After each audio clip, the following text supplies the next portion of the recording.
بسم اللہ الرحمن الرحیم. ڈیئر اسٹوڈینٹس، السلام علیکم. امتحانات بالکل قریب آ چکے ہیں اور ایسے وقت میں ہر طالب علم چاہتا ہے کہ اسے صرف وہی مواد ملے جو واقعی پیپر میں آئے.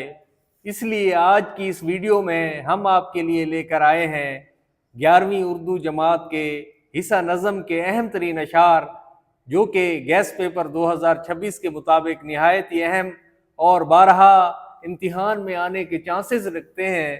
اور ان کو دیکھ کر جو ہے بہت سارا مارجن ہوتا ہے اس میں کہ یہ شعر دیا جا سکتا ہے، کیونکہ تشریح کرنے والا کیا سارے تقاضوں کو پورا کر سکتا ہے.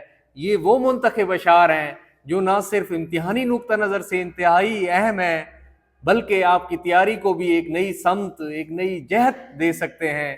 اگر آپ کم وقت میں بہترین رزلٹ چاہتے ہیں اور پیپر میں نمایاں کارکردگی دکھانا چاہتے ہیں تو یہ ویڈیو آپ کے لیے کسی خزانے سے کم نہیں.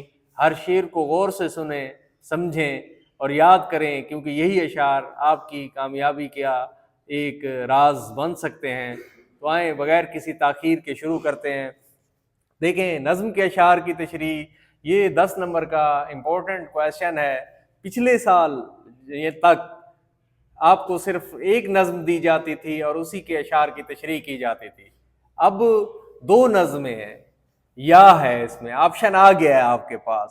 ٹھیک ہے، تو اب دیکھیں نظم کے اشعار کی تشریح 1 + 1 = 8 = 10.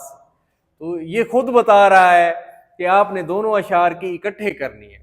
جب آپ دونوں اشعار کی علیحدہ علیحدہ کریں گے تو بورڈ کی طرف سے ہدایت ہوتی ہے کہ بچوں کے مارکس جو ہیں وہ کاٹ لیے جائیں. تو اب دیکھیں نظم کا عنوان، شاعر کا نام 1 + 1 یعنی ان دونوں کا 1 نمبر ہے. اگر یہ آپ نے غلط لکھ دیا تو پہلا امپریشن ہی غلط پڑے گا، ساری تشریح کے اوپر برا اثر پڑے گا. وہ چیک کرنے والا ایگزامینر کہے گا کہ اس کو تو کچھ پتہ ہی نہیں ہے، نہ نظم کے عنوان کا پتہ ہے نہ شاعر کے نام کا پتہ ہے، تو اس لیے ایسا کرتے ہیں کہ اس کو نمبر ہی نہیں دیتے. تو اب دیکھو دونوں اشعار اکٹھے لکھے گئے ہیں. جن کی رائٹنگ سپیڈ ہے، پاور ہے، تو وہ اپنی پیپر کا ایک خوبصورت چہرہ پیش کرنے کے لیے وہ یہ لازمی لکھیں. اگر کچھ بچوں کی سپیڈ کم ہوتی ہے تو وہ بے شک نہ لکھیں، اس کے نمبر نہیں ہوتے لیکن آؤٹ لک ہوتی ہے. پھر تشریح دیکھیں، ٹھیک ہے، 2 نمبر اس کے ہو گئے. اب یہ اصل 8 نمبر کی اکٹھے تشریح کرنی ہے. 5-4 لائنیں جو ہے آپ 5-6-7 لائنیں آپ ایسے لکھ جائیں پرومیننٹ کر کے، جو شاعر ہیں ان کے اسلوب کے حوالے سے، وہ ایزی نوٹس کے حوالے سے پلے لسٹ میں جا کے دیکھ لیں، آپ ویڈیوز موجود ہیں. دوسروں سے ڈیفرنٹ لکھا ہوا تعارف ہے. ٹھیک ہے، جب دوسروں سے ڈیفرنٹ آپ کا پیپر جائے گا تو پھر آپ کے مارکس بہت اچھے آئیں گے. تو وہ لکھیں. پھر جب آپ دونوں کی اگر اکٹھے تشریح کرتے ہیں تو لکھیں تشریح طلب اشعار میں شاعر کہتے ہیں. اگر آپ نے صرف پہلے کا کرنا ہے تو پہلے تشریح طلب شعر میں شاعر کہتے ہیں. اگر ایک مصرے کا کرنا ہے تو پہلے مصرے میں شاعر کہتے ہیں. یہ آپ کے اپنے اوپر ہے. تو سب سے پہلے جو ایگزامینر دیکھ رہا ہوتا ہے، وہ جو چیزیں دیکھ رہا ہوتا ہے آپ کے ذہن میں ہونے چاہیے. وہ دیکھ رہا ہوتا ہے کہ آپ نے جو ہے اس میں اس کی مفہوم بالکل واضح لکھا ہے. مفہوم ادھر لکھنا ہے تعارف کے بعد اندر آ کے، تاکہ وہ اگر تھوڑی سی غلطی بھی ہو یہاں پہ معاف ہو سکتے ہیں. اگر مفہوم کی سرخی دیں گے تو پھر آپ کے لیے بہت مشکل ہوگا. تھوڑی سی غلطی ہوگی تو وہیں سرکل کر دے گا اور آپ کا ایک وہ ذائچہ بنا لے گا. آپ کے متعلق اس کا سکیچ بن جائے گا کہ یہ بچہ ایسے ہے، اس کو اتنے کم نمبر دینے یا زیادہ دینے، یہیں پہ مفہوم ہے. تو اس لیے ہم اندر لکھواتے ہیں. تو اب یہ ہو گیا. اب آپ نے اس کو اس طریقے سے لکھ لیا. تو اب جب آپ نے مفہوم بالکل کلیئر شروع کے لائنوں میں لکھ دیا، پھر آپ نے ریلیٹڈ خوبصورت اشعار لکھنے ہیں. نبی پاک صلی اللہ علیہ وسلم کے حوالے سے ہے، جیسے حمد ہے، نعت ہے.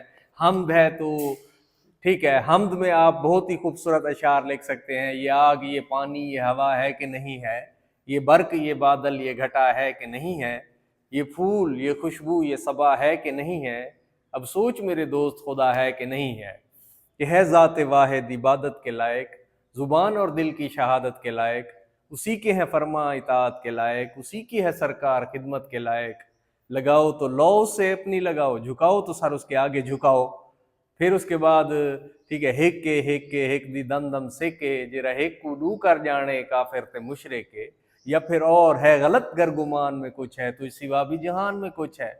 دل تیرے ہی ڈھنگ سیکھا ہے، آن میں کچھ ہے، آن میں کچھ ہے، جگ میں آ کر ادھر ادھر دیکھا، تو ہی آیا نظر جدھر دیکھا، اسی کے یہ جلوے ہیں چاروں طرف، ہزاروں نشاں ہیں ہزاروں طرف۔ اللہ کی محبت کے حوالے سے آپ کوئی مخصوص اشعار یاد کر لیں، تو پھر آپ اپنے اس میں جو ہے نا اسکیچ بٹھا کے جو بھی مطلب کہ آپ کا شعر آئے تو وہ آپ اس میں ایڈ کرتے جائیں۔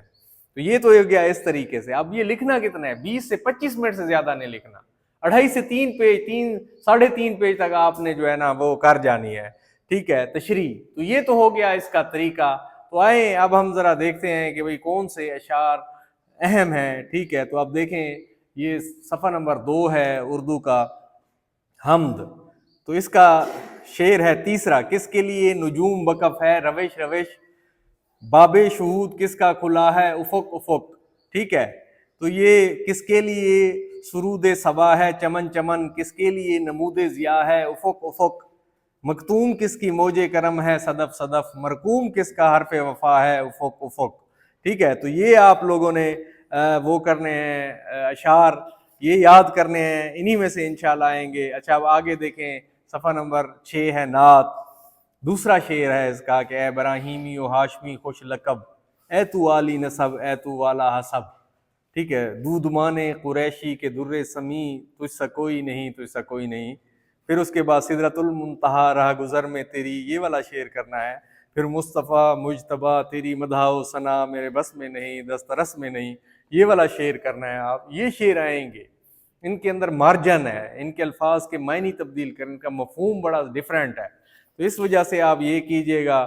پھر اس کے بعد آگے جو نظمیں ہیں، ٹھیک ہے، علامہ اقبال کی ہے وادی لولاب، ٹھیک ہے۔ تو اس میں ہے ساز پہ موقوف نوا ہے جگر سوز، ڈھیلے ہیں اگر تار تو بیکار ہے مضراب، یہ والا شعر بہت اہم ہے۔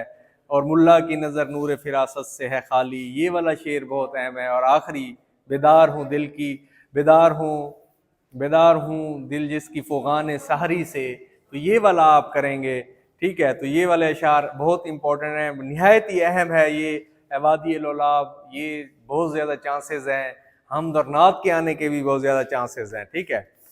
تو اس کے بعد ادیس سے آنے والے بتا ہے، اس میں بتا رہا ہوں میں آپ کو، کیا شام کو اب بھی جاتے ہیں احباب کنارے دریا پر، وہ پیڑ گھنیرے اب بھی وہیں شاداب کنارے دریا پر، یہ والا کریں۔ اور آخری کہ اب بھی کسی کے سینے میں باقی ہے ہماری چاہ بتا، کیا یاد ہمیں بھی کرتا ہے اب یاروں میں کوئی آہ بتا، ٹھیک ہے۔ تو یہ والا بھی کر لیں۔ پھر اس کے بعد یہ آزادی ہے، آزادی کے جو میں شعر بتاتا ہوں، صفحہ نمبر 108 ہے، لہو موسم نے رویا گردش گردوں نے رخ بدلا، میرے خوابوں میں نازل ہو گئی تعبیر آزادی۔ پھر اس کے بعد لہو برسا بہے آنسو لٹے رہ رو کٹے رشتے، یہ والا شعر اہم ہے۔ مجھے دنیا کے ہر گوشے میں قندیلیں جلانے دو، یہ والا شعر بہت اہم ہے، تو یہ شعر اس میں سے کیجیے گا، ٹھیک ہے۔ پھر اس کے بعد یہ جو اخلاص ہے رحمان بابا کی، خلاصے کے حوالے سے بہت امپورٹنٹ ہے، یہ بھی دیکھیے گا۔ گو فرش سے تارش سفر ہے دشوار، طے کرتی ہے بیک جنبش گام اخلاص، یہ والا کرنا ہے۔ پھر اس کے بعد سیاد کو ممکن ہے ہما ہاتھ لگے پھیلائے محبت سے جو دام اخلاص، یہ اہم ہے۔ پہلا شعر بہت اہم ہے، ہمدوش ثریا ہے مقام اخلاص، جو ملتا ہے غلام اخلاص۔ تو اب وادی لولاب والا بھی ٹائٹل موجود ہے، یہ تو آپ کو فوراً پتہ چل جائے گا۔ اخلاص کا ٹائٹل بھی موجود ہے، یہ بھی آپ کو فوراً پتہ چل جائے گا۔ ادیس سے آنے والے بتا، اس کا ٹائٹل بھی موجود ہے، وہ بھی پتہ چل جائے گا۔ نبی پاک صلی اللہ علیہ وسلم کی تعریف سے پتہ چل جائے گا، حمد اللہ کی تعریف سے پتہ چل جائے گا، تو ساری چیزوں کا آپ کو پتہ چل جائے گا۔ تو آپ کے لیے نظم کا عنوان کوئی مشکل نہیں ہے، شاعر کا نام آپ کو یاد کرنا پڑے گا، ٹھیک ہے۔ تو اس طریقے سے یہ سارے اشعار آپ لوگوں نے دیکھنے ہیں، اور اسی طرح انہی چیزوں کو فالو کرنا ہے، نظم کے اشعار کی تشریح، اور یہ ساری پیٹرن جو ہے اسی کے مطابق کیجیے گا۔ انشاءاللہ اگلی ویڈیو کے ساتھ حاضر ہوں گے۔ اللہ حافظ۔